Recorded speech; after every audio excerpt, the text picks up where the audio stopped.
Hello everyone and welcome to Split Second. This week we received two friends from the CDH Portuguese League. If you haven't heard about the league yet, you can check their YouTube page and Discord link in the description below. They are a group of friends dedicated to providing great CDH tournaments in Portugal, like the upcoming one on March the 5th, where you will be able to fight for these great prizes. Kaká is piloting Hate Bear Drive-By, with some minor changes, a list by Jamaican Dude and Mikey G age 72.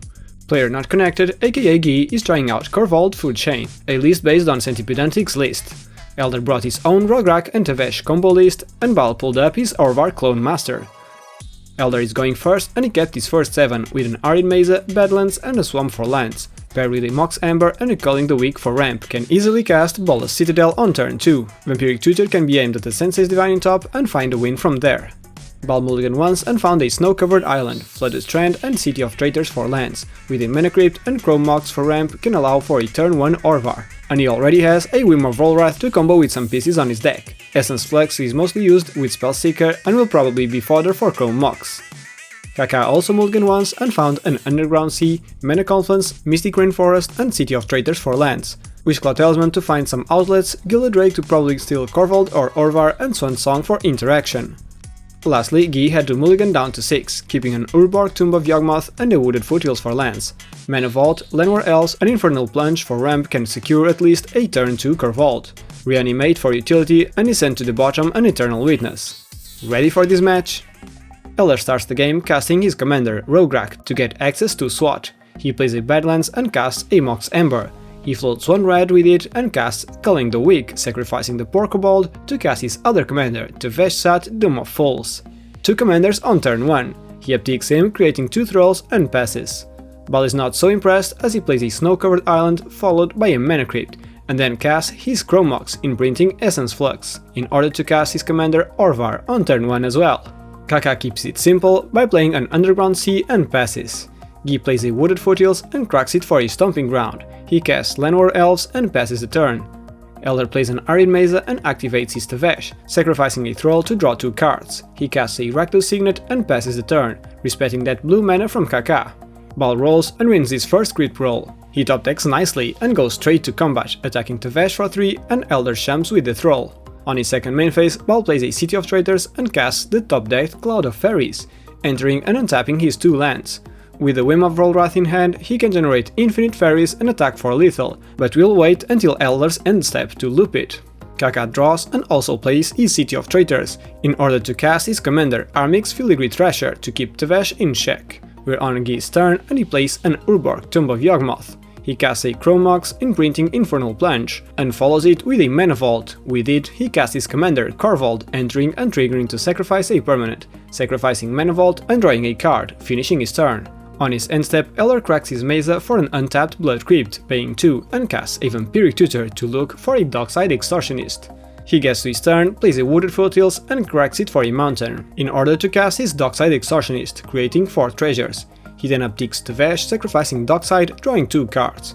He then casts Reanimate on his own Dockside Extortionist, however, Guy responds with a Noxus Revival, targeting the Goblin to be put on top. His plans are not over, however, as he taps out to cast his Bolas Citadel, allowing him to get access to his Dockside once again, casting it from the top of his library, paying 2 life. He then plays a Dark Ritual from the top. He already played a land, so the table is rooting for him to hit another land on top. He then casts a Mox Opal from his hand and follows it with a Codex Shredder from his hand as well, activating its second ability to return Vampiric Tutor from his graveyard to his hand. He then casts the Tutor to look for his Sensei's Divining Top. He then casts the top from the top with the Citadel, paying 1 life, and this combo allows him to virtually draw his entire library, as long as he has 1 life to pay to cast the Sensei's Divining Top from the top of the library with the Citadel. He can still cast free spells from the top as he is digging, and he casts a Jeweled Lotus, a Mox Diamond, discarding a Swamp, a Skull Clamp, Mana Crypt, and keeps drawing cards with the top, until he finds a Gamble on top that he casts, looking for the Aetherflux Reservoir, and luckily to him, he discards a Mirror Swamp. He casts the reservoir, and once he recasts the top a couple more times, he nets enough life to kill the entire table. GG. As this was a quick match, we shuffled up and played another one. This time, Kaká won the dice roll and he kept his first 7, Flooded Strand and Exotic Archer for lands, with a Rite of Flame and Culling the Weak for ramp. Rhystic Study to keep his hand filled, Cyclonic Rift for interaction, and Sensei's Divining Top can help find the needed pieces like a Citadel as well to win.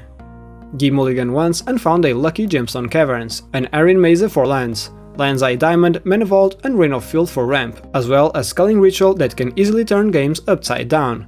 Stormkiln Artist can also generate some value through treasures that can draw him more stuff with Corvold. Elder kept his first 7, having found 2 swamps, Mox Ember, Jeweled Lotus and Rakdos Signet for ramp, allowing for a double commanders on turn 1.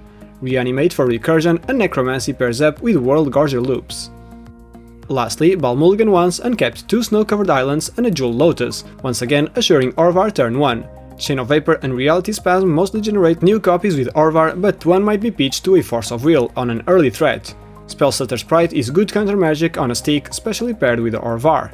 Let's see how this one unfolds. Before the game starts, Guy shows his Gemstone Caverns, putting it into play and exiling Rain of Filth. Kaka then gets to his turn and top decks nicely. He plays a Flooded Strand and cracks it for an Underground Sea, to cast the top decked Sol Ring. He still casts his Senses Divine in top and activates it before passing. Guy draws and starts dumping his hand, plays an Arid Mesa and casts Mana Vault, followed by a Land's Eye Diamond, and then cracks the Mesa for a Badlands and casts his Stormkiln Artist, finishing his turn with 2 cards in hand. Elder starts things with Rograk once again, and plays a Swamp. He follows it with a Jeweled Lotus, and still casts a Mox Ember, followed by a Mox Opal, and then Rakdos Signet. Someone also likes to dump his hand on turn 1. He casts Tevesh and upticks him, creating 2 Thralls.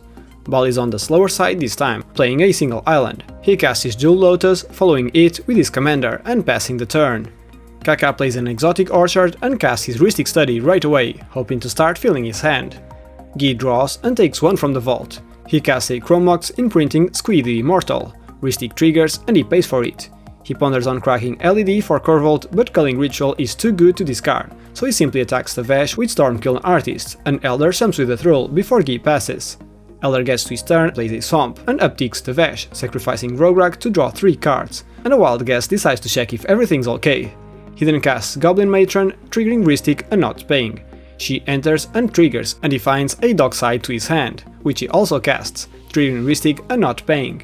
In response to its ETB, Kaka activates his Sensei Stop and puts it on top of his deck, so Elder creates 5 treasures. He still casts a Lotus Petal, triggering Rhystic and not paying. And as everything seems to be resolving so far, he still casts Bolas Citadel, triggering Rhystic and not paying. It resolves and he looks at the top card of his deck, but decides to pass, hoping to go at it again next turn. Bal draws and plays an island and attacks Tevesh right away. Elder champs with its roll and Bal passes. Kaka plays a Mystic Rainforest and recasts his Sensitive Divine in top. However, Bal responds with Spellstutter Sprite, since Kaka is also on the Citadel pan and the top is hard to deal with, as well as helps him filter his draws. Rhystic triggers and Bal can't pay. With the floating mana, Kaka casts a Gilded Drake, thinking on depriving Elder of his Dockside, but the 3/3 blocker would keep Tevesh safe for days, so he goes for Guy's Stormkiln Artist, to deprive him of value and also providing a 3/3 flyer to pressure Tevesh. He then cracks his Misty Rainforest for a Volcanic Island and casts Rite of Flame, triggering Stormkiln Artist for a treasure and then proceeds to cast his commander Armix. He passes and on his end step Elder casts a Fire Covenant from the top, paying 7 life to kill Gilded Drake, Armix and Stormkiln Artist, leaving Bal's creatures untouched. Rhystic triggers and he can't pay. Kaka then discards a Mox Diamond at cleanup, and we're now on Guy's turn. He takes 1 from the vault, plays an Ancient Tomb and casts his last card in hand, Culling Ritual. He holds priority and cracks the LED for triple red. Rhystic triggers and he pays for it. Kaka cracks his treasure for blue and passes priority, so the ritual resolves, adding 4 green and 4 black to Guy's pool, which he uses to help cast Squee from exile, triggering Rhystic and paying for it. He then uses the rest of his mana to cast Corvold, triggering Rhystic once again and paying for it. It resolves and enters, triggering and he sacrifices the poor Squee, drawing a card and passing the turn. Elder gets to his turn, plays a Verdant Catacombs and casts a Reanimate on Gilded Drake. Rhystic triggers and he pays for it. It enters and exchanges control of Corvold. He then activates Tevesh to sacrifice said Corvold to draw 3 cards and an extra one from Corvold's trigger. That's some great value over there. He then casts a Mindstone from the top, paying 2 life, triggering Rhystic, and he cracks the Verdant in response to find a Badlands in order to pay for it. The new card on top doesn't help him, so he passes.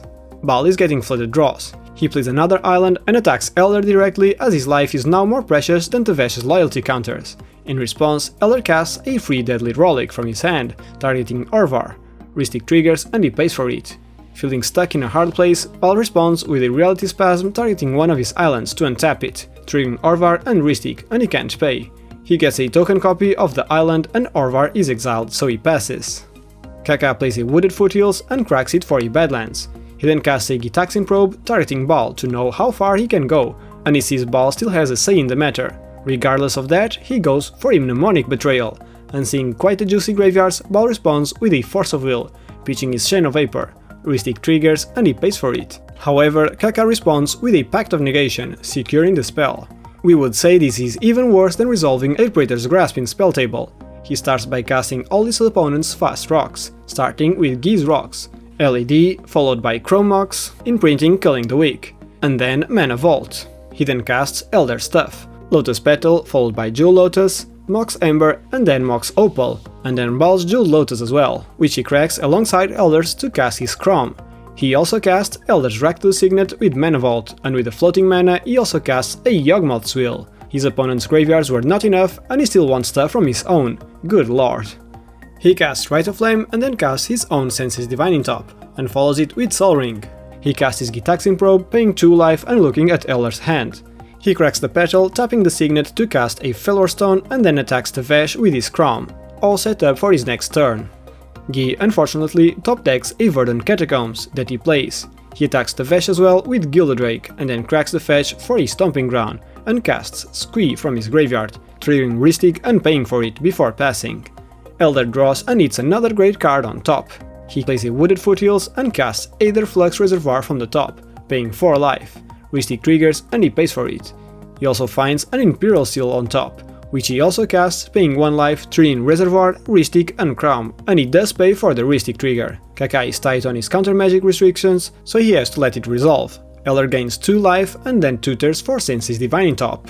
He proceeds to cast the Sensei's Top with the Citadel, paying 1 life, triggering Reservoir and Ristic, and he cracks the Foothills for a Mountain to pay for it, and gains 3 life. He then activates the Vesh, sacrificing Goblin Matron to draw 2 cards. He goes ahead and casts Mana Vault, triggering Reservoir and Ristic, and he doesn't pay for it. He gains 4 life. Elder then casts Necromancy, triggering Reservoir and Ristic, and pays for it, so Kaka responds to it with a Vampiric Tutor, searching for a Force of Negation to the top, and still responds by activating Sensei's Divining Top to draw the Fawn, and cast it pitching a Cyclonic Rift. Reservoir nets Elder 5 life, and he proceeds digging with the top, casting it with the Citadel, paying 1 life, triggering Reservoir and Ristic, and unable to pay, drawing Kaka a card and gaining 6 life. He does this again for another card and 7 life, and then finds and casts Underworld Breach from the top, paying 2 life, gaining 8 life. Ristic triggers and it doesn't pay, but it does resolve, so he now escapes a Lotus Petal, triggering Reservoir for 9 life, and unable to pay for the Ristic trigger. Kaka finds no answer and Elder goes ahead firing Reservoir Laser Beam at Kaka, paying 50 life and deal 50 damage to him, which leads the table to scoop to Elder as he can now recast Sensei's Divining Top with the Citadel a couple more times to gain enough life and kill the other 2 opponents. GG. Thank you for joining us for today's match, everyone. Both games were mostly dominated by the sheer amount of fast mana the Rakdos deck was able to find. Once the Vesh hits the board, he soaks so much life as well as keeps drawing plenty of cards per turn.